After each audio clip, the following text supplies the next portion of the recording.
Hey guys, it's Ben with Upstart HR, and I hope you're doing well today. So, we talked a little about how to define your culture. Today we're going to talk about how to leverage it, actually, how to use it to do things. So, let's say you defined a couple core attributes, specific things about your culture that define who you are as a company. And you know what? Currently your employees are not, the people you're hiring in maybe, are not fitting into that culture that you really want to pervade the organization. So what you've got to start doing is hiring people based on that culture, those specific concepts that you want that ideal employee to be.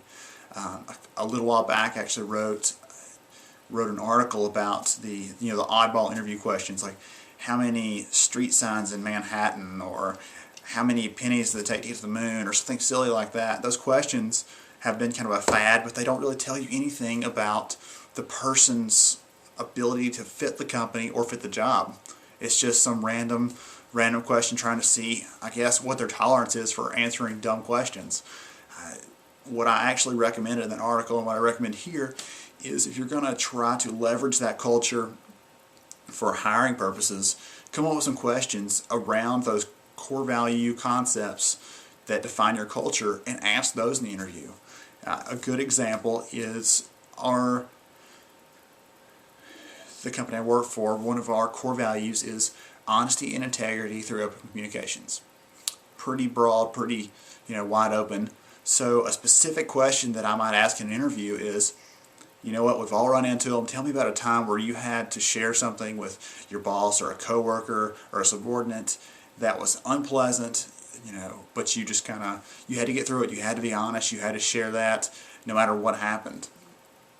And asking questions around those core values is going to really help you to leverage your culture in the hiring process and get someone in that's actually a good fit for that, instead of someone who's technically adept. They can handle the actual work functions, but they don't fit in to the culture at all. That's where you get your high turnover from sometimes. It's just because, hey, this guy can do the job, let's bring him in. 2 months later, they realize, I hate everything about this place. It's not what I want it to be. And they take off. And the smart companies will figure out, hey, that was the reason why.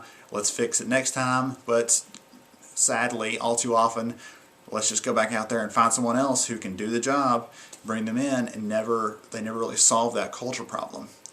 On the opposite end of the employee spectrum, the employee life cycle is terminating someone for culture reasons, and that's really tough. There are ways to do it, so it's not just, I would never fire someone. I would never sit down at a termination meeting and say, you know what, you're just not a fit. Sorry, see you later. There's going to be signs of it long before that ever comes, and their manager's hopefully going to come to you as an HR professional and say, hey, you know what, this guy's just not a good fit. They're not doing things right, or they're not keeping up with the rest of the people, whatever it might be. And then you've got to decide then, is this a culture fit? Is this really something that this guy's just not a good fit personality-wise or whatever, and they're never going to? Or maybe you decide, hey, this is really just a skills problem. Let's work with them on this, and we'll get that solved, and we'll be good to go. Anyway, this is a couple of examples of how to leverage your corporate culture. Thanks for checking out the video, and I'll talk to you soon.